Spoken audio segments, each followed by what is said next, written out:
From Lagos, the nation's commercial capital, this is the news at 10, live from Channels Television. Reporting tonight, Bimbo Oloide. Hello and welcome. Tonight, federal government takes steps to end 6-week-old industrial action by ASU, releases 130 billion naira to university councils. Committee on Dialogue says more Boko Haram members embrace offer by federal government. Statement by former Education Minister on cost of running National Assembly stirs controversy. And US President Barack Obama says allegations of chemical weapons attack in Syria a big event of grave concern. On business news tonight, reviving agriculture is the focus of this year's Nigerian Economic Summit, scheduled for September. And on sports news, Nigeria's D Tigers takes a giant stride towards reaching the next round of the 2013 African Basketball Championship.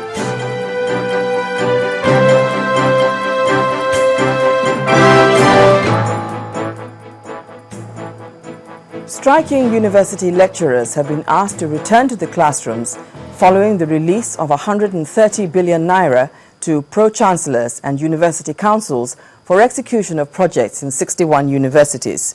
This charge was given by the Secretary to the Government of the Federation, Mr. Anyim Pius Anyim, at a meeting with pro-chancellors and university councils in Abuja.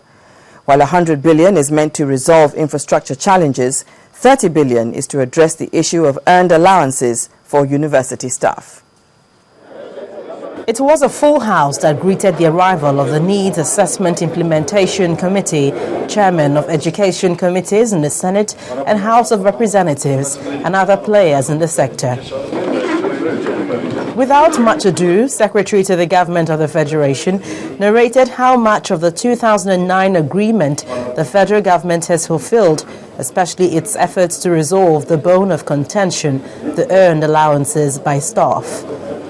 The council should now put a machinery in motion to identify those who are entitled, what is outstanding, and pay accordingly. Each university should open a special account for this. Then this money is released and you do the procurement processes complying strictly with the Procurement Act, and make sure that the universities are opened forthwith.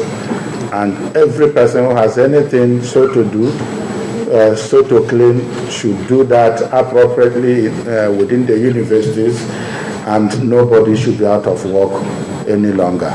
As much as the Pro and Vice Chancellors lent their support to the Intervention Fund, they asked the government and ASU to do more to put an end to the crisis. If you look at the budget from 2009 to today, you will see the increase. Even though we may not say we have attained the 26% that ASU is talking about, but definitely you will see progress there. Now, ASU is claiming 92 billion naira as arrears for 3 years' payment based on percentage range of between 15 and 20% of personnel cost, and say it would not entertain any further meetings until all its demands are met. And so, for now, the end of the 7-week-old strike continues. Gloria Umezuke, Channels Television News. It appears more members of the terrorist group Boko Haram are coming to terms with the reality of the turn of events in their insurgency, as more of them have begun to embrace the offer of dialogue by the federal government. This is according to a report by the Presidential Committee on Dialogue and Peaceful Resolution of the Security Situation in the northern part of the country. The chairman of the committee and Minister of Special Duties, Mr. Kabiru Turaki, who announced this to journalists in the presidential villa, added that their decision was based on the conviction that every Muslim must at all times maintain peace. They have analyzed from purely Islamic perspective, taking into account the clear and unambiguous provisions of the Holy Quran, and then taking also into account the teachings and fundamentally the practices of the Holy Prophet Muhammad sallallahu alaihi wasallam on the issue of dialogue and peaceful reconciliation, strengthening their position again with the work of other great Islamic scholars globally who have had cause in their lifetimes to also make research and come up with a lot of literature supporting the course on dialogue and stating the parameters and conditions under which dialogue can take place. Now, these people have clearly accepted the dialogue option, and not only that, they have insisted that as far as issue of dialogue is raised, that it becomes incumbent upon every Muslim to accept that dialogue option. In fact, they said, as far as issue of dialogue is concerned, a Muslim or a person who claims to be a Muslim or a person who wants to live his life in accordance strictly with the teachings of the Quran and the Holy Prophet Muhammad has no option as far as issue of dialogue is concerned. Meanwhile, the federal government appears not to be taking anything for granted regarding the fight against insurgency. The Minister of State for Defense, Mrs. Olushola Obada, has urged some cadets in the military to exhibit high levels of professionalism and be ready to defend their fatherland, especially now. Mrs. Obada, who was the guest of honor at the closing activities of Exercise Camp Highland for 60 regular course cadets at the Army Training Camp at Kachia, Kaduna State, expressed optimism that the training will impact positively on their chosen profession. Today's exercise, which is called a battle in operation, is to simulate a real battle situation and using live ammunition.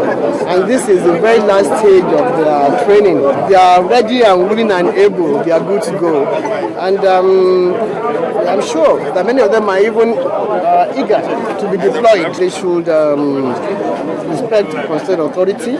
They should be loyal to the Federal Republic of Nigeria and to their commander-in-chief, who is the president. This training is an ongoing one every year. These are the fifth, they are in their fifth year, the ones passing out. We already have those who are in their first year now. So we are up to our responsibilities, and we're going to ensure that this robust training is given to the cadets every year. The federal government has lost 365 billion naira to oil theft in the month of July. This figure was given by the Minister of State for Finance, Dr. Yerima Ngama, at the end of the Federation Accounts Allocation Committee meeting in Abuja. He attributed the decline of the gross revenue to pipeline leakages and repair works at major oil facilities in the country.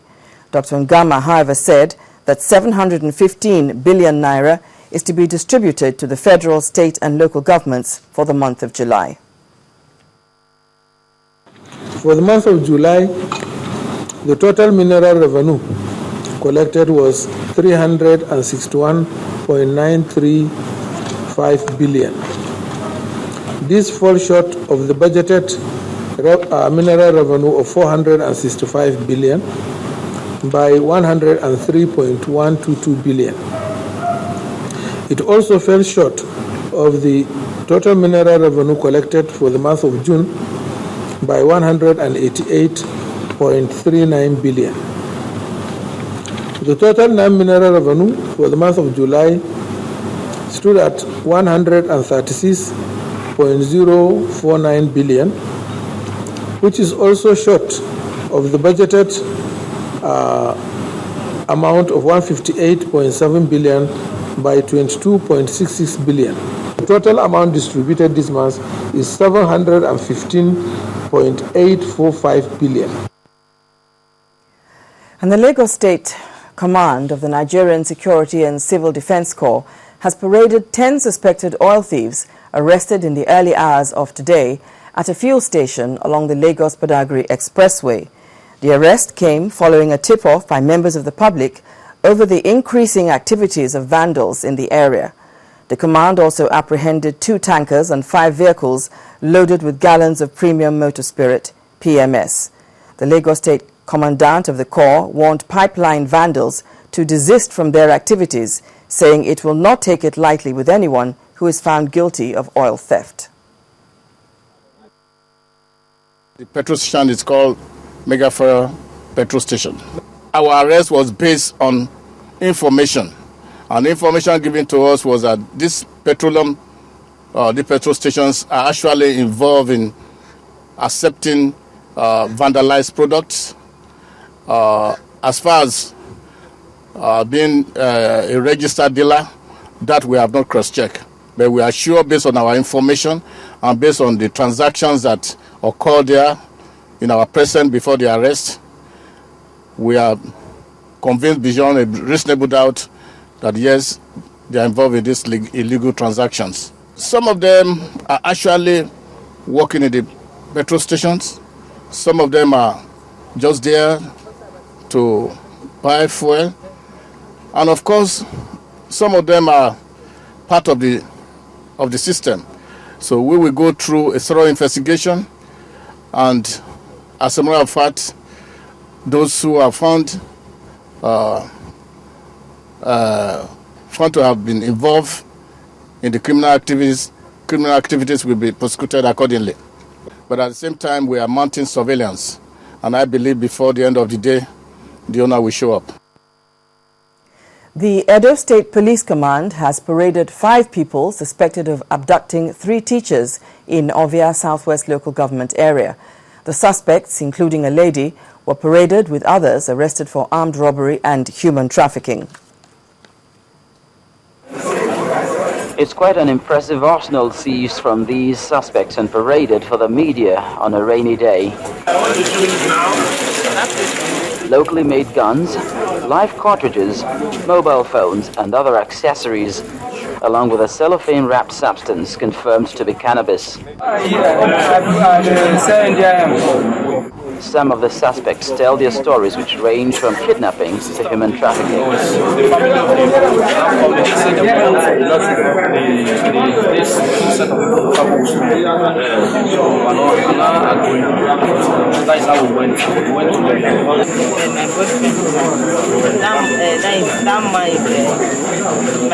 My sister's boyfriend. Say he has money, that is the one that is helping us. Before they make the plan of kidnapping, I know they are aware. But after every, so when I call they get the information, I say, and are those gone? Now they come lose. And those boys, as I sit down, I come home, see what and the year, when I go break those gone for me. Because they talk anyhow, say they gone, they will keep them, they did it. These are suppliers of ammunition. The armorers claim they produce and supply the guns and ammunition to local hunters. Hunters and they sell this. Where they go hunting and they sell, and where they get people. I made the repair gun and I said they made the local one. Then made the brick makeup, now 15,000. If I do under 15. Me as the community chairman, we don't do gun because of saying that kidnapping on one thing. We only say we take and secure our community in case of no thief here and there. According to the Edo State Commissioner of Police, the crackdown on kidnapping and other crimes will continue. The onslaught against crime and criminality in the state will be pursued vigorously. The police are leaving no stone unturned. The range of weaponry at the disposal of criminals is indeed an indication that law enforcement officers have their work cut out for them. In part 2, after the break, for the second time in 4 months, fire razes Kara Market on Lagos-Ibadan Expressway. That's in a moment. Please stay with us.